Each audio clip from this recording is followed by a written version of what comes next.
aggravation phase, from my understanding that we did over my objection last time,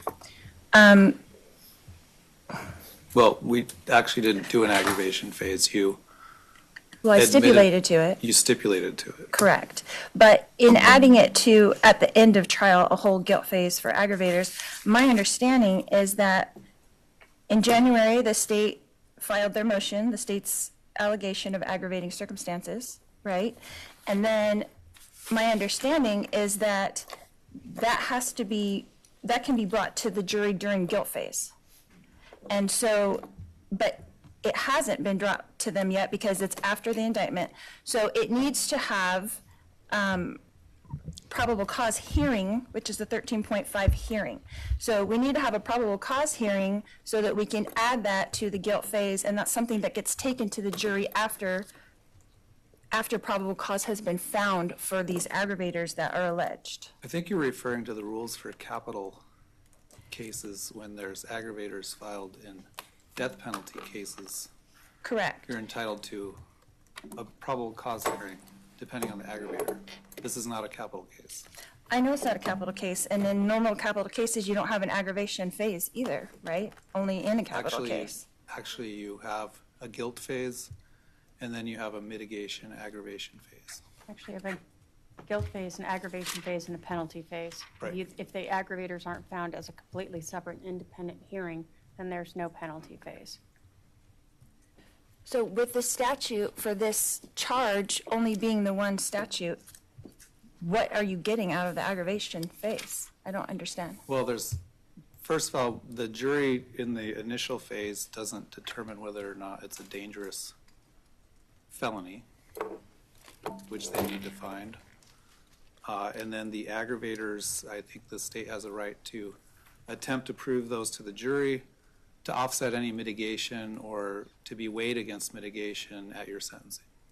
And isn't that normally put together with the guilt phase? Like they would have that on the back page where it says the aggravators and the guilt? No. So are we going to have a whole nother aggravator phase in this case? If the jury finds you guilty of the charge and the state wants to proceed with aggravators, yes. And so we do not have to have a hearing to determine if there's probable cause for these aggravators? No. They're just alleged aggravators. Correct. And the grand jury never found probable cause for them. Correct. So you're saying that if the guilt phase goes through and they find you guilty, then you have an aggravator phase added to that? That's what I said. Okay. Hold on one second.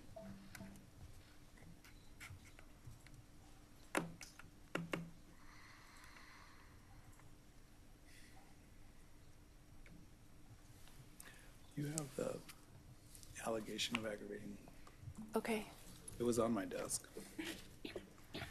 Your Honor, I would just like it to be on the record clear that the Rule 13.5 that I'm talking about is about non-capital cases.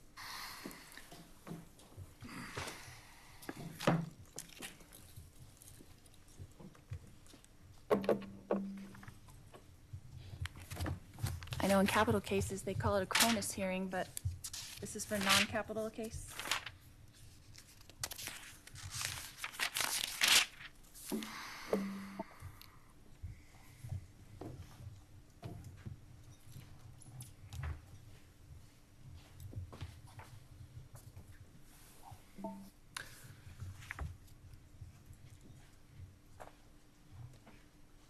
Well, it says under 13.5A, a defendant may challenge the legal sufficiency of the state's allegations by filing a motion under Rule 16.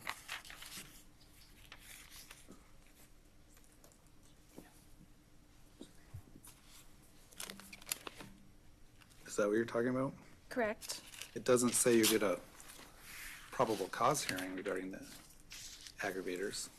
Well, I'm challenging the state's allegation of aggravators by asking for a 13.5 hearing on it. So the state's aggravators that they've alleged is that the offense involved the infliction or threatened infliction of serious physical injury. The offense involved the use, threatened use, or possession of a deadly weapon or dangerous instrument during the commission of the crime, specifically a gun. The offense involved the presence of an accomplice. The offense caused physical, emotional, or financial harm to the victim, or if the victim died as a result of the conduct of the defendant, caused emotional or financial harm to the victim's family. The next one is the defendant was previously convicted of a felony within the 10 years immediately preceding the date of the offense.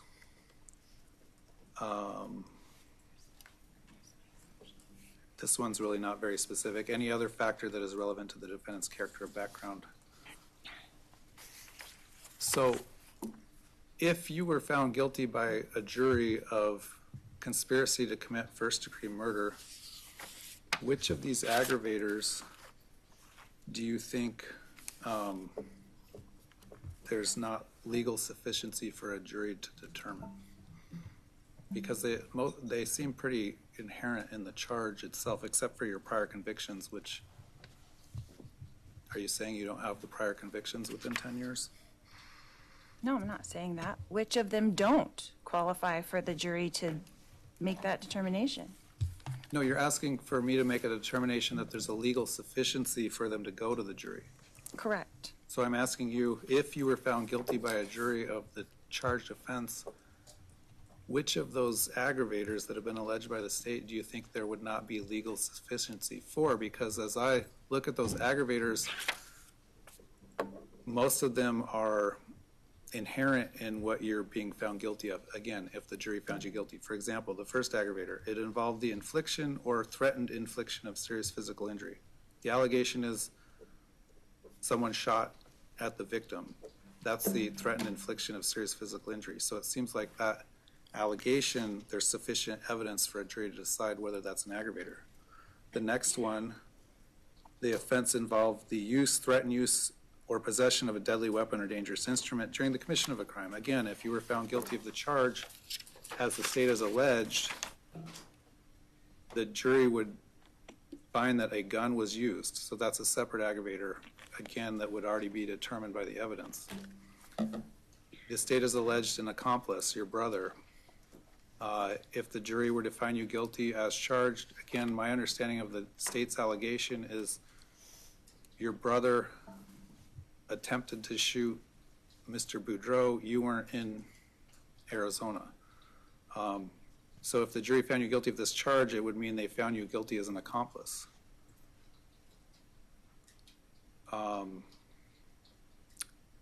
If someone shot at the next aggravator, I don't think it's a leap for a jury to presume there's some sort of emotional harm. So I'm struggling with what legal sufficiency you think is lacking for a jury to make those determinations. Again, only if the jury found you guilty of the charge that you're charged with. I understand, Your Honor, but in 13.5, right, whether capital or non-capital, the state has the burden to establish probable cause, the legal sufficiency of an amended indictment.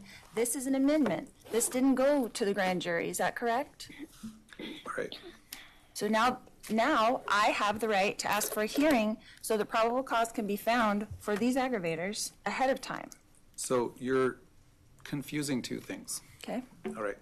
13.5b talks about amending the charge or the indictment. Mm-hmm. Okay. Your charge is conspiracy to commit first-degree murder. It's not, your charge is not being amended. The grand jury did find probable cause for that charge. Correct. An aggravator is not an amendment to the indictment. It's a whole other allegation. It's a whole separate allegation. Difference between an aggravator and changing the charge that you're charged with. If the state were to change the charge that you're charged with, for example, if they changed it from conspiracy to commit first-degree murder to conspiracy to commit second-degree murder, there'd probably need to be a new probable cause for it.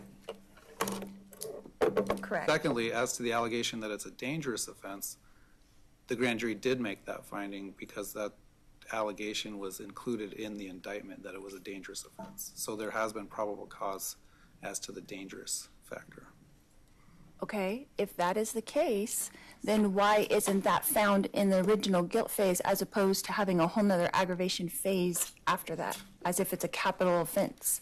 Because there's one statute, Well, we there's used- one sentence, there's no arguing the sentence, and if it's already a dangerous crime, then there's no reason to have an aggravator phase. What do you mean there's no arguing and there's one sentence? I don't understand what you're saying. There's one sentence for Oh, the charge. There's only one sentence for this charge. And if it's already classified as a dangerous charge, is what you're telling me, right? Because it's conspiracy to commit first-degree murder, that's a dangerous charge. The jury has already found that it's a dangerous charge. Then what is the aggravator phase finding? If it's already a dangerous charge and there's only one sentence. does the state want to respond why the state wants to proceed with aggravators? To start with, the jury is not going to make a finding of dangerousness as part of the guilt phase per case law. That's not permitted. So the jury has to make a separate independent finding after they find the defendant guilty. The dangerous finding will include the use of a weapon and or the intentional infliction of or threatened infliction of physical injury. So at the very least, the jury has to make a finding as to dangerousness. I agree about dangerousness. I guess the question is, why does the state want to prove up aggravators if the jury finds the defendant guilty of the charge as a dangerous offense, given the sentence? Your Honor, in all honesty, you could ask me this, 10 years ago before Blakely was put out. As case law changes on appeals, I've had to come back before and redo a penalty phase, an aggravation phase, and re-impanel a jury. So I prefer to, since we're already going to have an aggravation phase for the dangerous allegation, to add on the other factors, and therefore I don't have to ever worry about this coming back on appeal later. All right. How is it not already found to be dangerous? You just said that if they find me guilty, then it will be dangerous. I didn't say that. I said if they find you guilty, then they make a determination whether or not it's dangerous. Now, I think what I meant was when a crime involving a weapon is used, whether it's a gun, usually it's sort of a foregone conclusion that if the jury found you guilty of conspiracy to commit first-degree murder by someone shooting at another individual, that they're 99.9% likely to find that it was a dangerous offense. But it's something the jury has to do. Right, but usually aren't aggravators for sentencing? What other purpose does it serve in this case with this charge, with one statute? You can't give me less time, you can't give me more time, you can't do anything else except for, it's one statute. I guess the prosecutor's saying she wants to cover her bases in case there's some change in the law and what a jury has to find or not find for purposes of sentencing. And they have the right to proceed with aggravators. All right, you're right in that if you're found guilty of this charge at this level, you get one sentence. But who knows what a court of appeals would do in the future if aggravators or things weren't presented. I don't know that what would be presented at a sentencing phase from your side or from the state's side, but it sounds like the prosecutor's wanting to cover her bases. So then I'm not entitled to a hearing before trial starts to find probable cause for these aggravators that were not taken to the grand jury initially? All right, I'm asking. I'm trying to explain it to you. The jury did find probable cause that this was a dangerous offense. It's included in your indictment. So they did find... They didn't find these specific aggravators being a dangerous offense, and these specific aggravators Can I finish what I said, are different, what I was saying? right? I didn't interrupt you. Can I finish? Okay. The jury did find probable cause on the dangerous allegation, all right? You're not entitled to a probable cause hearing on the other aggravators. When is conspiracy to commit murder not a dangerous crime? When someone says they're going to choke someone to death and they don't actually do it, it's not a dangerous crime. So No dangerous instrument or deadly weapon was used. So because some instrument may or may not have been used in this crime, it's considered a dangerous crime? Right. And these aggravators that talk about something totally different don't have to be found after that it's found a dangerous crime? Correct. And that is supported by case law? Yes. So that what? When you go to appeal, you can't say it was a non-dangerous crime? All right. I don't know what to tell you, all right? There was a case that came out about 15 to 20 years ago now called Blakely that said a jury had to determine aggravating factors. Okay, before that, a judge determined aggravating factors at sentencing. Now a jury has to determine it. The reason it's not done in the guilt phase is we don't want the jury to confuse the issues. We want the jury to decide first whether someone's guilty or not guilty, whether the state has proved its burden beyond a reasonable doubt. We don't want them to start thinking about other things like aggravators if they have questions about whether or not the person's even guilty. It tends to confuse the jury and confuse the issues for them. So that's why we do the aggravators in a separate hearing. First, you want to make sure the state has proved its burden beyond a reasonable doubt as to your charge. But these specific aggravators that they allege, right, the ones that you just went over, you're saying that now after you're found guilty of a dangerous crime, that they're going to go back in, and what is the purpose of that? How does it change anything after that? I don't know how else to explain it to you. So do you have other issues that you want to bring up today? Yes, but I would like to finish this first. So are you denying my motion to have a hearing on this? I'm denying your motion to have a probable cause hearing as to the state's alleged aggravators. Okay, so you're denying my motion to have a 13.5 hearing on these alleged aggravators Correct, before trial starts. because you're not entitled to one. Okay. 13.5 says that you're entitled to a probable cause hearing if they amend or change the indictment. This is not an amendment of the indictment? It's not. There's a difference It's an between... extension of the indictment. It's not in the indictment. It's a difference, okay, between an aggravator and changing the charge that you're charged with. Changing the charge that you're charged with is an amendment to the indictment. For example, if you were just charged with conspiracy to commit first-degree murder, all right, but the state didn't allege with the grand jury that it was a dangerous offense, you'd be entitled to a probable cause hearing as to that dangerous allegation because it's changing the charge and it's changing the sentence that you would be getting. These aggravators... That's exactly my point. After the fact, these aggravators, if they're found, what do they do to change the charge or change the sentence or change anything? Probably nothing in reality. You just said it. They don't change the charge, so you're not entitled to a probable cause hearing. Okay, then I don't want to have an aggravation phase either. Well, you can How not... are you entitled to that? And I'm not entitled to a hearing on probable cause, but you're entitled to have an aggravation phase. Okay. Well, if you don't want to attend, you don't have to attend. What else?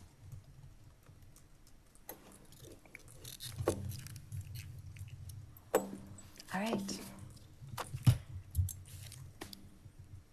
Something dealing with trial is that I've asked several times for headsets for my advisory council. I know that's been an issue that you said we can only have 5 headsets. Is there some way we can do that? Because it's very difficult for them to advise me on things when they kind of don't know what's going on. If you need a break to consult with your advisory council, we can do that. I can only give so many headsets. You said you were going to check into that. Is that something that They you did said check they- into and they there's no can't more do- available headsets? They can't do more than 5 on that particular system or network that they have. I need my court reporter to have one so we can do the sidebars. The state's only getting 1. I get 1, so that leaves 2 for you. Whoever you want to have besides yourself, you can choose one of your advisory council or your paralegal. But you're forcing me to choose between the people that are helping me? Sure. Okay. Technically, I don't know I even have to do that. You represent yourself. You're considered your own attorney. You don't even have the right, the right to consult. I shouldn't say that. You have the right to consult with them, but it's not a necessary thing. Because you are acting as your own attorney, you're expected to proceed as your own attorney. They don't have an affirmative duty to even give you advice under the case law for being an advisory council. The fact that they do is probably helpful to you, okay? But you chose to represent yourself. It means you are supposed to act as your own lawyer. You appointed them and assigned them to me. I did not ask for them. Okay, yeah, I did, in case you decided not to represent yourself so they could step in at trial. Okay, well then, is an alternative that we could do sidebars at the bench so that they could be involved during I that think it time? depends on the complexity of the question. If it's a simple jury question that, like, for example, can we have a copy of the police report? The answer to that is always no. So I think I'll have to take it on a question by question and issue by issue basis. So if it's an issue where we need everyone at the bench, yes, we can do that. But if it's a simple, quick response that we can do with the headsets, we'll do that. Okay. I have one more issue. Go ahead. Okay. Seeing as how things went in the last trial, my question is, what does the state intend to bring in from Idaho so that I can prepare my questions without being accused by you of opening the door? How can we avoid that when almost every witness has testified in my Idaho trial? And I don't want to be responsible for doing that, so how are we going to handle that? Well, I will tell the prosecutor to make sure a caution is given to each witness that no matter what the question is, that witness should not think it's a question that would require an answer about prior testimony or prior proceedings. State agrees, right? Yes, Your Honor. I guess they can be further advised that if they think you or the state is asking a question that calls for that sort of answer about prior testimony or a prior proceeding, that maybe we should take a break. Okay, All right? Anything else? that was it. All right, we'll see everyone. She said, if both parties use all the jury for that also means that we can bring in the survivors whatever time tomorrow, since they haven't put out a message yet, or excuse everybody. Okay, so I'm being informed that the jury commissioner said if the parties stipulate to not bringing in any jurors tomorrow, we can do that. Remember last time, though, we screened whatever number we had. A few of those people didn't show up, even though they were informed they needed to show up. So we have 66. I think because it's a shorter trial, we don't necessarily need 4 alternates, but maybe we should just in case. I don't know. Judge, I would still want 4, given that we lost We 2 in the first 2 days. We did. I don't want to waive any appeal issue that